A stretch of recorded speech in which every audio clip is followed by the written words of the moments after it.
Throughout 2023, Sega has been releasing free DLC updates for Sonic Frontiers. Ever since Sega showed off their roadmap for Frontiers, I knew I would re-review this game once the updates were out. While the first two updates were cool and added things a lot of people wanted, the only one I really cared about was the third update, new playable characters and new story content.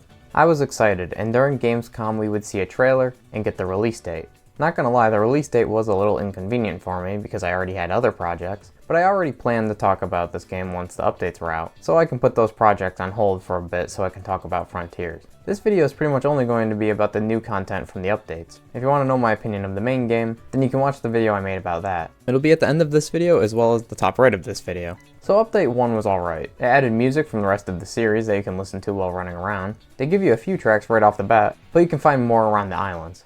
Photo mode was added, which I know a lot of people like, and challenge modes for cyberspace stages and enemies.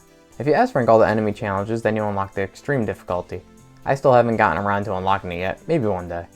Update 2 lets you celebrate Sonic's birthday by putting balloons everywhere and giving characters party costumes. There's also new challenges for the open zones where you try to get the highest score possible. Anything you do gives you points, and collecting these orbs multiplies your score.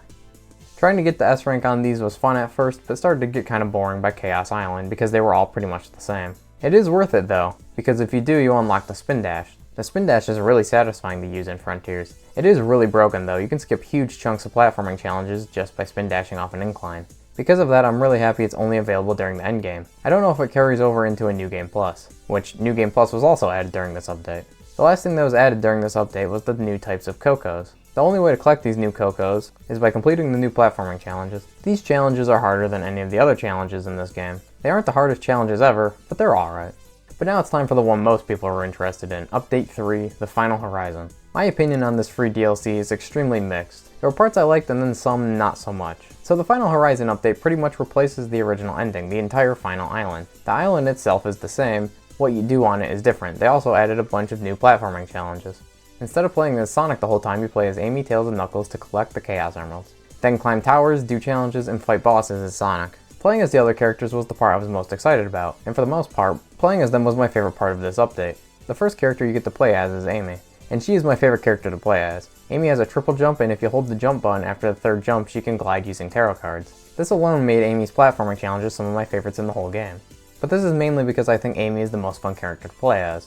After Amy, we play as Knuckles, and he's the least enjoyable to play as for me. My biggest problem with Knuckles was the delay when you start to glide.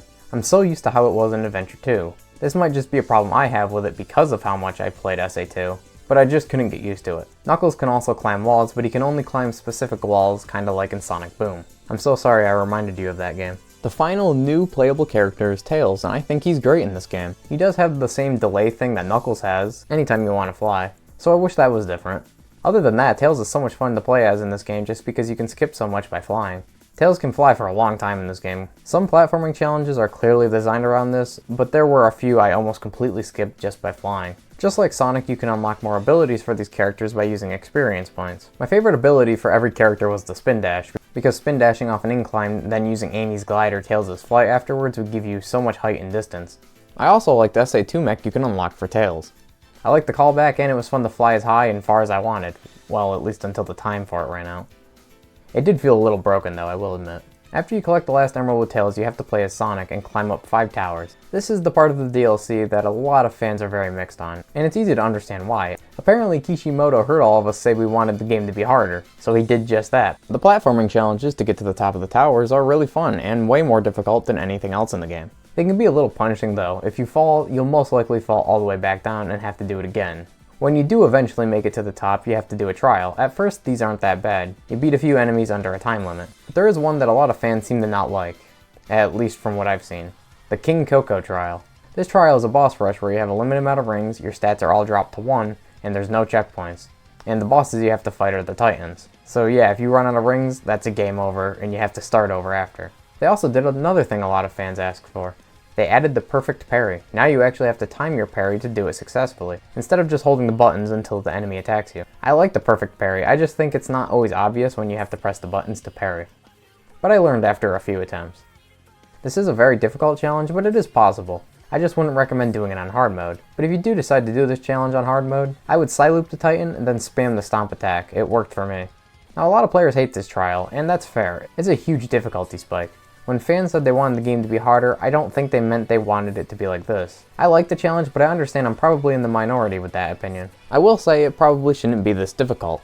Also, the fact that spamming the same attack was the only thing I found that worked, it's not good. I think this needed to be balanced better. There were a few other things I did think were pretty annoying about this trial, like how you have to do the sidestep section before the wyvern fight every time you retry. And I've also never been a fan of boss rushes in general. One of my favorite series is known for having a boss rush at the end of almost every game, and I don't really like it there either. I don't know why I don't hate this one though.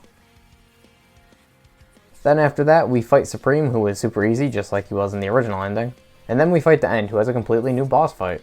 I guess I'll give a spoiler warning, but if you're watching this, you're probably a Sonic fan who's already played through this. But whatever, spoilers I guess. At the beginning of the fight, Sonic goes Super Saiyan 2. I don't know if this new form has a name yet, so I guess I'll call it Super Sonic 2. This fight was also pretty challenging at first, but that was mainly because I didn't know what I had to do at first. I think they could have made it a bit more obvious. But the fight itself was pretty cool. This is a much better final boss than the original one, in my opinion. The last thing I want to mention is that there are new cyberspace stages.